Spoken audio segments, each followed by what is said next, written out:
here's my view of it. I think the lies are unsustainable. Lying is always unsustainable. You're always found out in the end, whether in your lifetime or posthumously. But lies are always revealed by their nature. And these lies are so big and so obvious and so stupid that it's going to be very clear to the majority of voters before the election that the Biden administration has no idea what it's doing, that Joe Biden is not running the government, and that it's not working at all. And I think by that point, we're going to have a real economic contraction. I think we're going to be in the teeth of a very tough recession, and that makes everything much more intense. And so if your goal is to maintain power, and if you think once you relinquish power, the problem with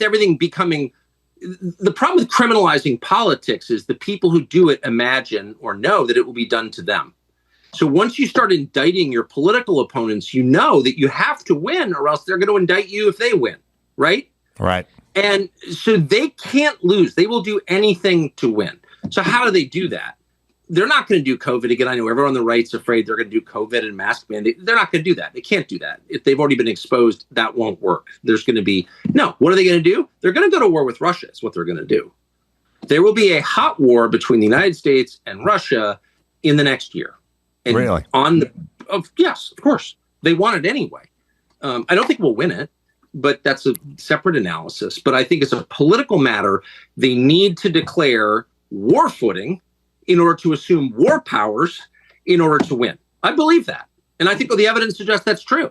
So if you're worried about our politics getting even more vicious than it already is, and people being hurt in our politics, which is entirely possible, you should be worried about the prospect of an open war. We're already at war with Russia, of course. We're funding their enemies.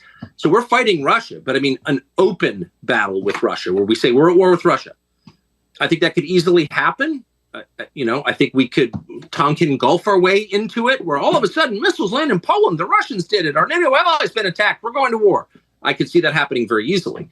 So if you're worried about that, you need to put as much pressure as you possibly can on the Republican-held Senate to force a peace, which can be done. The United States could force a peace in Ukraine tonight. We're funding one side. There is no Ukrainian army outside of NATO.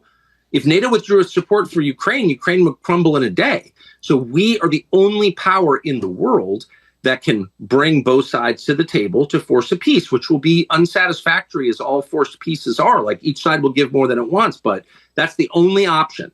Otherwise, I would bet my house on it.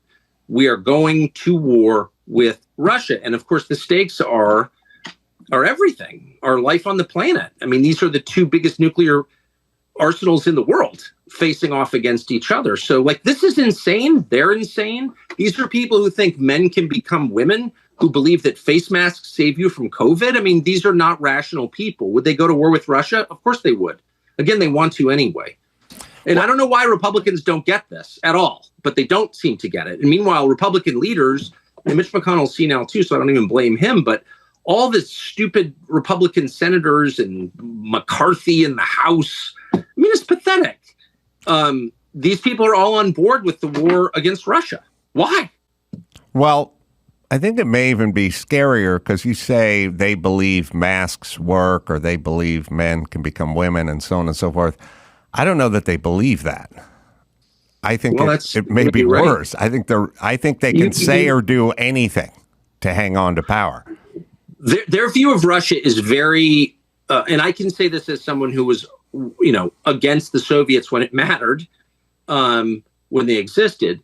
But I'm maybe the only person in the United States who doesn't really have very strong feelings about Russia. I'm not that interested in Russia. I don't see it as our enemy or ally. I just don't have strong emotions about Russia. So I look at this and I see true hysteria. Like they've convinced themselves that our global enemy is Russia. And I really think they mean that. And certainly the Republicans mean it. The Nikki Haley, Mike Pence, the low IQ wing of the Republican Party, which is most of the Republican Party, is low IQ at the leadership level. They all think that and they mean it. And someone needs to slap them awake. You're leading this country to its destruction. We've already lost control of the world. The American empire's in free fall right now. And we're going to lose the US dollar. And when that happens, we're going to have real poverty here, like Great Depression level poverty. And it comes from this war. And I don't understand why no one else can see this, but it's super obvious once you leave. Spend a week in Europe and talk to smart people on both sides. Like, it doesn't matter what their politics are, and ask them, like, what effect do you think the war in Ukraine has had on American leadership in Europe? Dude. And by the way, Western Europe is our only reliable ally in the world. We only have one real ally, and that's Western Europe. And Western Europe is being destroyed by this. The German economy was crushed when the Biden administration blew up Nord Stream. I know nobody cares, but if you think like long term about this, they're really kicking the legs out from under this country in a way that is not possible to repair, at least in the short term.